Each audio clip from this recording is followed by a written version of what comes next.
Halo sahabat cerdas, Assalamualaikum warahmatullahi wabarakatuh. Pada kesempatan kali ini, kita akan belajar pada tema 2, udara bersih bagi kesehatan. Subtema 1, cara tubuh mengolah udara bersih, dan kita sampai pada pembelajaran ketiga. Sahabat cerdas, sebelum kita mulai pembelajaran kita, jangan lupa untuk berdoa terlebih dahulu.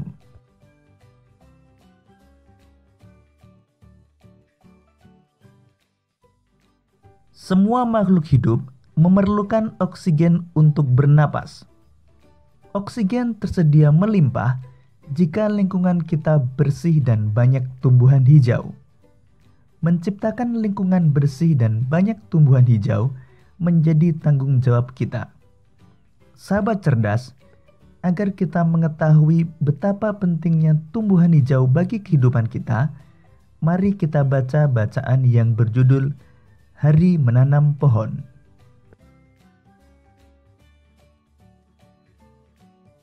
Hari Menanam Pohon. Indonesia dikatakan sebagai paru-paru dunia.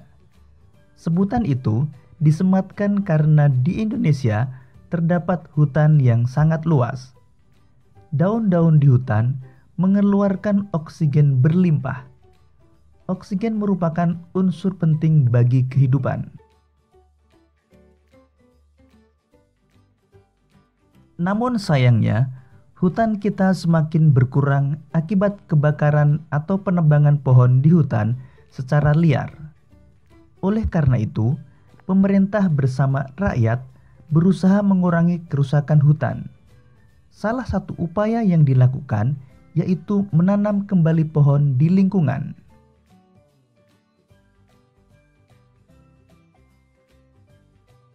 Tanggal 28 November diperingati sebagai Hari Menanam Pohon. Peringatan Hari Menanam Pohon pada tahun 2015 diawali sejak tanggal 26 November. Presiden melakukan penanaman pohon di Taman Hutan Rakyat Sultan Adam, Kalimantan Selatan. Ada 10.000 pohon ditanam di hutan itu. Pohon yang ditanam pun bermacam-macam, termasuk pohon-pohon yang buahnya dapat dimakan. Kita dapat berperan serta untuk mengembalikan paru-paru dunia. Menanam pohon tidak hanya dapat dilakukan di hutan. Kita dapat menanam pohon di lingkungan sekitar kita. Semakin banyak pohon di lingkungan kita, semakin banyak pasokan oksigen bagi kehidupan.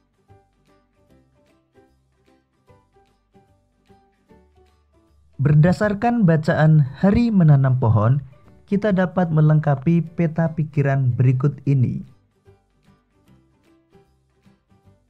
Hari Menanam Pohon.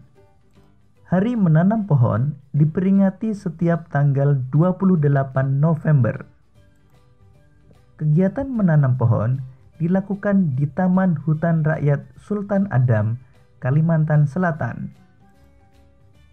Pohon yang ditanam bermacam-macam, termasuk pohon yang menghasilkan buah. Kita harus menanam pohon agar kelestarian lingkungan terjaga dan ketersediaan oksigen berlimpah. Yang melakukan kegiatan menanam pohon adalah pemerintah bersama seluruh masyarakat.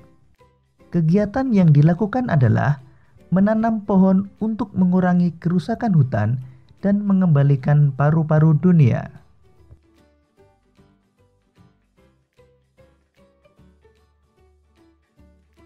Menjaga lingkungan sekitar dengan cara menanam pohon merupakan salah satu tanggung jawab kita sebagai warga masyarakat.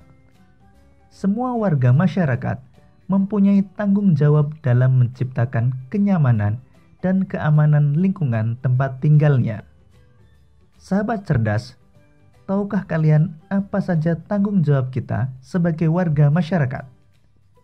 Untuk mengetahuinya, simak penjelasan berikut ini.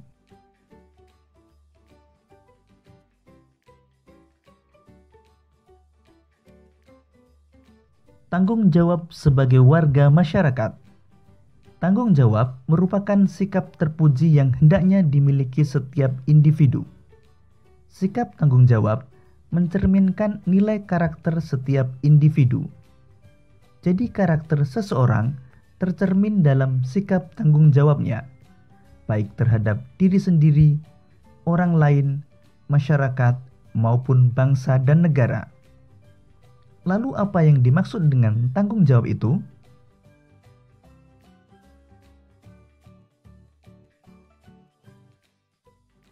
Tanggung jawab adalah sikap dan perilaku seseorang untuk melaksanakan tugas dan kewajibannya yang seharusnya dia lakukan baik terhadap diri sendiri, keluarga, masyarakat, lingkungan, negara, maupun Tuhan Yang Maha Esa. Menurut Kamus Umum Bahasa Indonesia, tanggung jawab adalah keadaan wajib menanggung segala sesuatunya. Setiap individu mempunyai tanggung jawab karena tanggung jawab bersifat kodrati, yaitu menjadi bagian dari kehidupan manusia.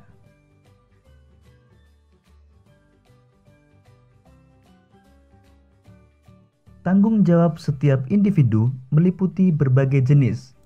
Yang pertama, tanggung jawab terhadap diri sendiri. Kedua, tanggung jawab terhadap keluarga. Ketiga, tanggung jawab terhadap masyarakat. Keempat, tanggung jawab terhadap bangsa dan negara. Dan kelima, tanggung jawab terhadap Tuhan. Pengertian masyarakat. Menurut Kamus Besar Bahasa Indonesia, masyarakat adalah sejumlah manusia dalam arti seluas-luasnya dan terikat oleh suatu kebudayaan yang mereka anggap sama. Jadi, dalam sebuah masyarakat terdapat aturan-aturan yang harus dipatuhi oleh setiap warga masyarakat. Pelaksanaan kewajiban mematuhi aturan-aturan dalam masyarakat ini menjadi tanggung jawab setiap warga masyarakat.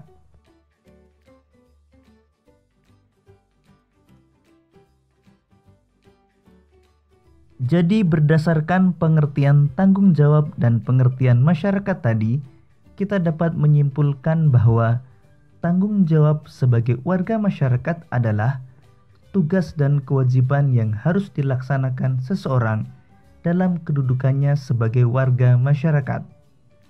Hidup bersama dalam masyarakat berarti hidup dengan orang lain dalam suatu tempat tertentu dan mempunyai kepentingan tertentu. Hidup bersama dalam masyarakat sangat penting karena Tuhan menciptakan manusia untuk saling melengkapi, saling membantu, dan saling menyayangi. Setiap orang tidak bisa hidup tanpa orang lain. Sejak dalam kandungan sampai mati, setiap orang membutuhkan pertolongan orang lain. Kamu akan bahagia jika kamu bisa menjalin hubungan baik dengan orang lain dalam lingkungan masyarakat. Untuk menjaga hubungan baik dalam kehidupan masyarakat, setiap anggota masyarakat hendaknya sadar akan tanggung jawabnya sebagai warga masyarakat.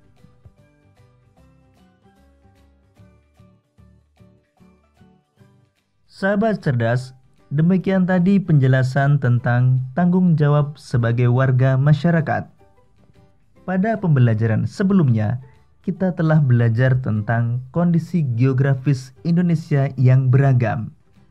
Ada wilayah daratan dan ada pula wilayah perairan. Kondisi geografis yang beragam menyebabkan beragam pula jenis kegiatan ekonomi masyarakat. Lalu apa yang dimaksud dengan kegiatan ekonomi? Kegiatan ekonomi adalah semua kegiatan yang dilakukan manusia untuk memenuhi kebutuhan hidupnya. Lalu apa saja kegiatan ekonomi yang dilakukan oleh masyarakat Indonesia? Simak penjelasannya berikut ini.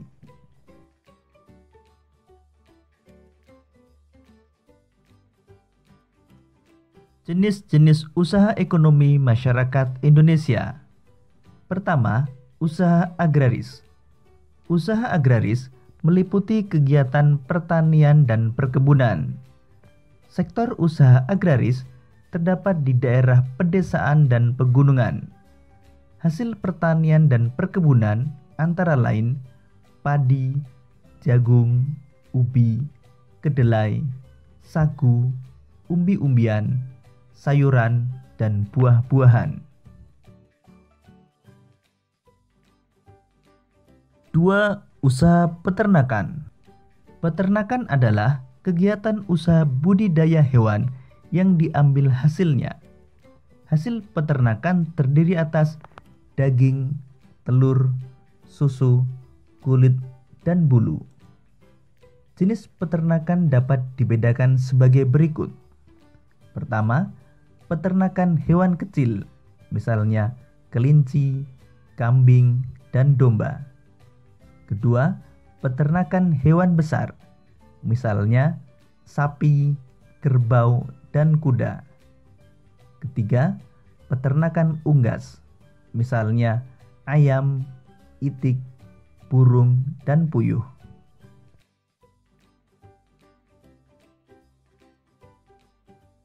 3. Usaha perikanan. Secara umum, usaha perikanan dibedakan menjadi perikanan darat dan perikanan laut. Perikanan darat terdiri dari perikanan air tawar dan perikanan air payau. Perikanan air laut yaitu usaha menangkap ikan di pantai atau di laut. 4. Usaha pertambangan. Barang tambang dapat dibedakan sebagai berikut. Pertama, barang tambang mineral logam, misalnya emas, perak, tembaga, timah, bauksit, dan nikel. Kedua, barang tambang mineral non-logam, misalnya belerang, gipsum, marmer, dan batu gamping. Ketiga, barang tambang sumber energi, misalnya minyak bumi, batu bara, dan gas alam. Perusahaan di Indonesia yang bergerak di bidang pertambangan antara lain PT Pertamina, PT Aneka Tambang, PT Freeport Indonesia, dan PT Chevron Pacific Indonesia. 5. Usaha kehutanan. Hasil hutan Indonesia antara lain kayu jati, meranti, ulin damar, dan rotan. 6. Usaha perdagangan. Perdagangan adalah kegiatan membeli barang dagang dan menjualnya kembali kepada konsumen. Melalui kegiatan perdagangan, pedagang akan memperoleh keuntungan dari selisih harga jual dan harga beli. Kegiatan perdagangan tidak hanya mencakup satu daerah atau satu negara. Akan tetapi, kegiatan perdagangan dapat dilakukan antar negara, yaitu dengan kegiatan ekspor dan impor.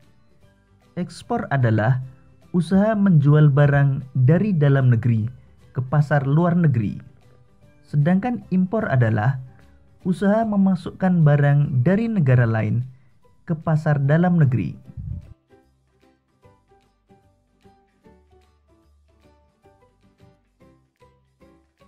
7. Usaha perindustrian. Perindustrian adalah kegiatan mengubah bahan mentah menjadi barang setengah jadi atau barang jadi. Usaha industri dapat dilakukan secara perorangan atau kelompok.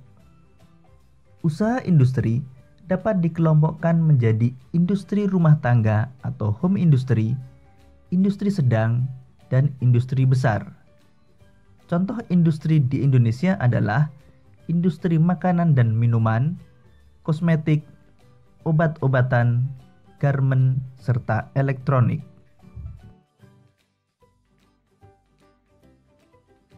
Demikian tadi sahabat cerdas pembelajaran kita pada tema 2, subtema 1, dan pembelajaran ketiga. Untuk menguji pemahamanmu, kamu dapat mengerjakan latihan soal yang terdapat pada deskripsi video ini. Sampai jumpa pada pembelajaran berikutnya.